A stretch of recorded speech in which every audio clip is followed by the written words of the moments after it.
Hi, my name is Hailey, and today I will be reading The Tale of Peter Rabbit, written by Beatrix Potter.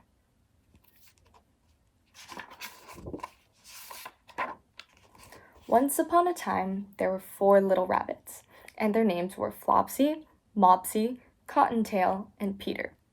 They lived with their mother in a sandbank underneath the roof of a very big fir tree. "Now, my dears," said old Mrs. Rabbit one morning, "you may go into the fields or down the lane, but don't go into Mr. McGregor's garden. Your father had an accident there. He was put in a pie by Mrs. McGregor."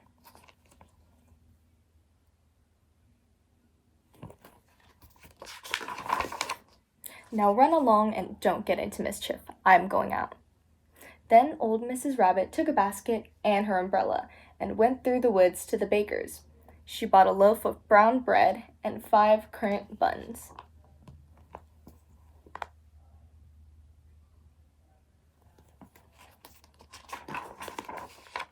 Flopsy, Mopsy, and Cottontail, who were good little bunnies, went down the lane to gather blackberries, but Peter, who was very naughty, ran straight away to Mr. McGregor's garden and squeezed under the gate.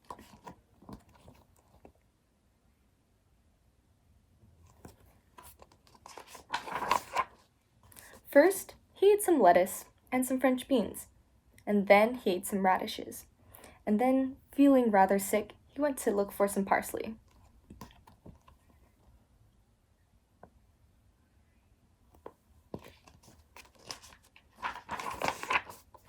But round the end of a cucumber frame, whom should he meet but Mr. McGregor? Mr. McGregor was on his hands and knees planting out young cabbages, but he jumped up and ran after Peter, waving a rake and calling out, "Stop, thief!" Peter was most dreadfully frightened. He rushed all over the garden, for he had forgotten the way back to the gate. He lost one of his shoes among the cabbages, and the other shoe among the potatoes.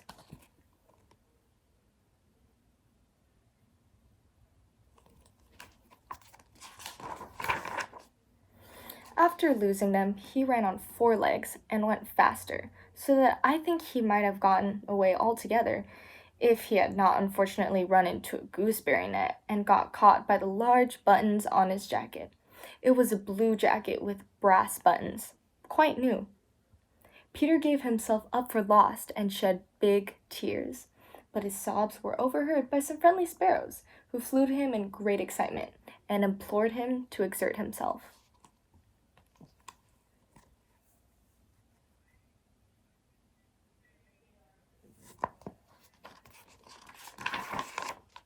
Mr. McGregor came up with a sieve, which he intended to pop upon the top of Peter, but Peter wriggled out just in time, leaving his jacket behind him, and rushed into the tool shed and jumped into a can. It would have been a beautiful thing to hide in if it hadn't had so much water in it. Mr. McGregor was quite sure that Peter was somewhere in the tool shed, perhaps underneath the flower pot. He began to turn them over, carefully, looking under each. Presently, Peter sneezed. "Achoo!" Mr. McGregor was after him in no time, and tried to put his foot upon Peter, who jumped out of a window, upsetting 3 plants. The window was too small for Mr. McGregor, and he was tired after running after Peter. He went back to his work.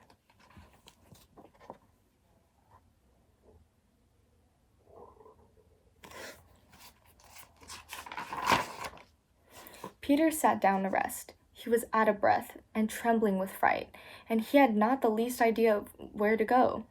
Also, he was very damp from sitting in that can. After a time, he began to wander about, going lippity, lippity, not very fast, looking all around. He found a door in the wall, but it was locked, and there was no room for a fat little rabbit to squeeze underneath. An old mouse was running in and out over the stone doorstep, carrying peas and beans to her family in the woods. Peter asked her the way to the gate, but she had such a large pea in her mouth that she could not answer. She only shook her head at him. Peter began to cry. Then he tried to find his way straight across the garden, but he became more and more puzzled. Presently, he came to a pond where Mr. McGregor filled his watering cans. And this is Peter and the mouse, right here. A white cat was staring at some goldfish. She sat very, very still, but now and then the tip of her tail twitched as if it were alive.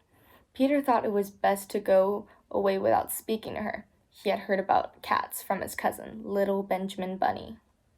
He went back toward the tool shed, but suddenly, quite close to him, he heard the noise of hoe. Scritch, scritch, scratch, scratch, scritch. Peter scuttled underneath the bushes, but presently, as nothing happened, he came out and climbed upon a wheelbarrow and peeped over. The first thing he saw was Mr. McGregor hoeing onions. His back was turned toward Peter, and beyond him was the gate. And there's the cat right here, and Mr. McGregor over here.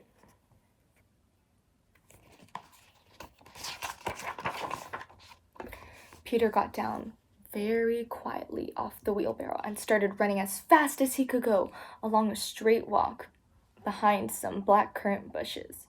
Mr. McGregor caught sight of him at the corner, but Peter didn't care. He slipped underneath the gate and was safe at last in the woods outside the garden. Mr. McGregor hung up the little jacket and the shoes for a scarecrow to frighten the birds.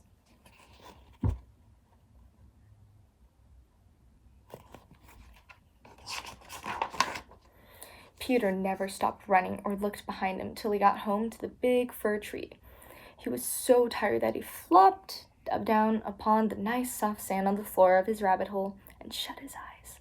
His mother was busy cooking. She wondered what he had done with his clothes. It was the second little jacket and pair of shoes that Peter had lost in a fortnight. I am sorry to say that Peter was not very well during the evening. His mother put him to bed and made some chamomile tea, and she gave a dose of it to Peter. 1 tablespoon to be taken at bedtime.